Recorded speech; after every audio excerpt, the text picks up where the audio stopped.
In tonight's 7 Salutes, a star-studded gala was held in D.C. honoring some of America's most influential heroes who serve behind the lines. Yeah, many of them are dealing with the wounds of war without ever having put on a uniform.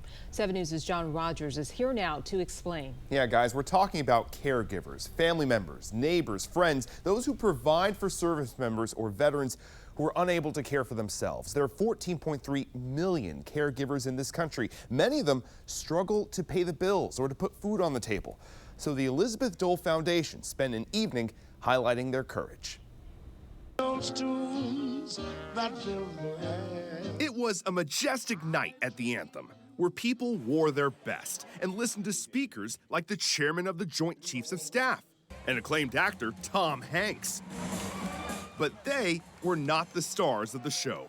Instead, the focus of this night was on America's military and veteran caregivers. Right now, millions of families across the country are struggling in the shadows, caring for wounded service members and veterans, because the longest period of war in U.S. history, which ended in Iraq and Afghanistan, meant that service members and veterans are recovering at home with wounds, injuries, and illnesses that are going to last their entire life. On this night, the Elizabeth Dole Foundation hosted its annual Heroes and History Makers celebration.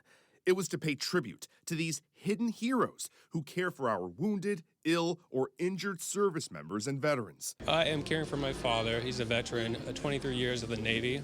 He had a toxic exposure in the military, which led to a stage 4 renal cell cancer. In his 20s, Sean Lopez put his life on hold to care for his ailing father. So at that point, I had to make a decision. Do we want to put him in a nursing home, long-term care?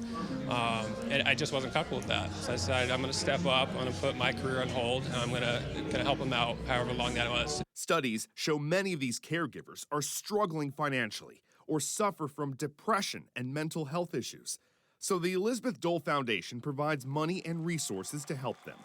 But that's just the start. The group also connects them to others who are going through the same challenges, and the foundation advocates on their behalf on Capitol Hill. We can't turn off our support when the TV stops talking about these wars and these conflicts. The wars are actually still happening in homes all across the DMV and every part of this country. These service members put their lives on the line for our country, and for many of these caregivers, it's a labor of love to serve them. To me, it was a no-brainer. I'm going to help out as long as I can, and whatever sacrifices that means, we'll deal with that later. We're so grateful for these veterans and those caregivers. So there are many ways that you can get involved with the Elizabeth Dole Foundation, either by donating your money or your time, volunteering. I'll have a link on the website, and organizers say anyone can help. If you have a friend or a loved one who is a caregiver, please just reach out and remind them that they're not alone. Yeah, that could go a long way. Yeah. Definitely a sacrifice there. It is, and it's great that they can find this network of people who understand what it takes to do this hard work. Yeah, we heard from one lady during the event that for years she's never slept in a bed. She just sleeps on a chair and gets up every couple hours to care for her husband. Wow. Just because she loves him and, is trying to help him. Yeah. It's very powerful stuff, and we'll have more of these stories, of course, these 7 Salute stories on our website. All right, good stuff. Thank you, John. Thank you. Well.